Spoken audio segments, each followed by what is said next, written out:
Hello, my name is Leo and welcome to a new tutorial from Blauw Films.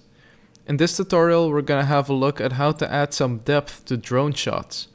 Last year I was approached to do some visual effects work and coloring work on this film project called Blauw. One of the things I noticed while working on this project is that when you shoot wide-angle footage with a drone, it's very difficult to understand how fast you're actually going. One of the ways that I decided to solve this problem is to use some of the cloud assets from our latest cloud packs. By adding them in 3D space, the camera now has something to fly through. And because those are going to be much closer to the camera, we're actually getting a sense of speed and we're getting a sense of parallax. Here's a before and after example of what we're going to be doing in this tutorial.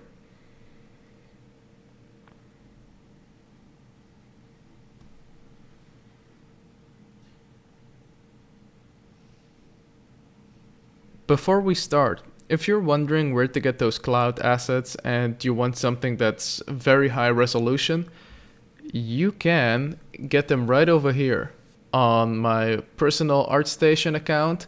The one that I'm using in the video is this one over here, the 400 plus raw cloud pack. Then we have this one for $7.99 if you're shooting anything above the clouds. In case you just need to do some sky replacement, we have this clear sky pack. If you're not entirely sure whether you want to get this 400 asset pack, I am selling this one for $1, which is a 26 UK cloud sample pack.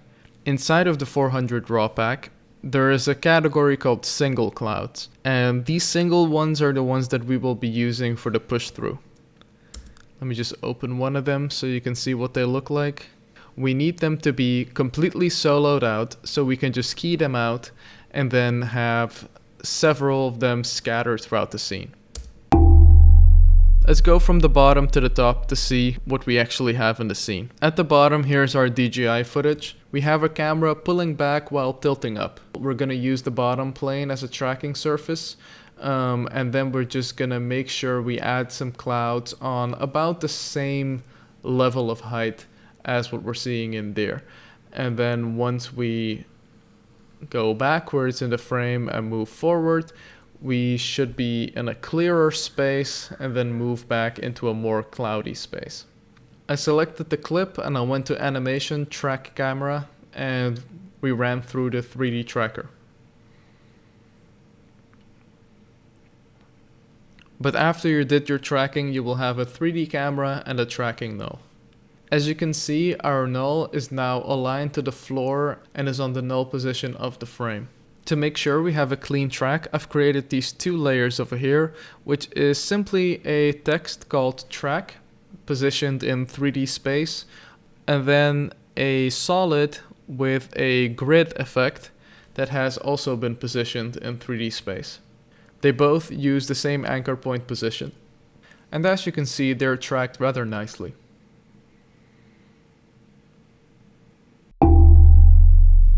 Let me quickly turn off the backplate and I'll show you just what the cloud layers are doing.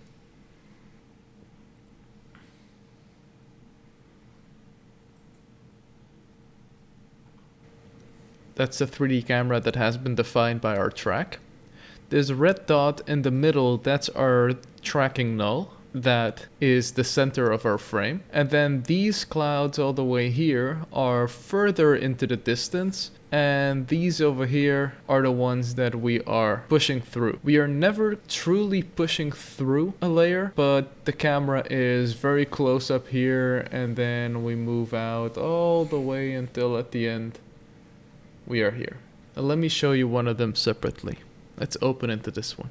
I've done a garbage mask on this cloud and then I've added a black and white effect so we could crunch down the blues, and then I added an exposure effect to make a white solid of whatever is left. And there's a little turbulence displace on there to make sure that everything feels alright. We can also do it the other way around, where we import the cloud into Photoshop and then make an alpha by crunching the red channel of that image. When we reintroduce the backplate, you can see that we have these clouds up here, there's some in the bottom, but especially when we're moving, that's when we start to see some of the parallax. Except for that, there are a few more things that I've added. I've added a point light, which I've placed all the way in the back. On this right window, you can see that it's all the way there, which is supposed to be kind of the infinite distant position where the sun is in this shot. And then I've added a solid with optical flares that is using the track light option in the source type. And the flare looks like this, which is a combination of rings, multi-irises, an iris, and some glow effects.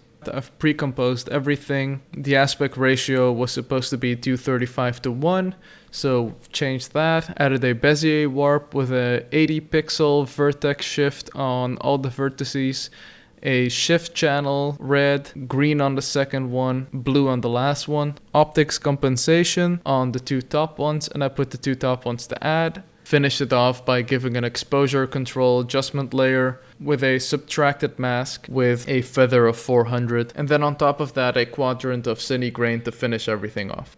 Alright, that's it. I hope you enjoyed this tutorial. Again, if you need any cloud assets, come to the ArtStation store, 400 pack, Skyline pack, Clear Sky pack, and if you need a sample pack for $1, you can get this one over here. I'll be making some more tutorials on how to incorporate this cloud pack. This was just the first one I decided to do because I think it's something quite useful to know, how to add some more depth to your drone shots if you have that trouble of being so high up in the sky that there is no parallax at all. Be sure to subscribe, like this video, share it, do whatever you want, and see you soon.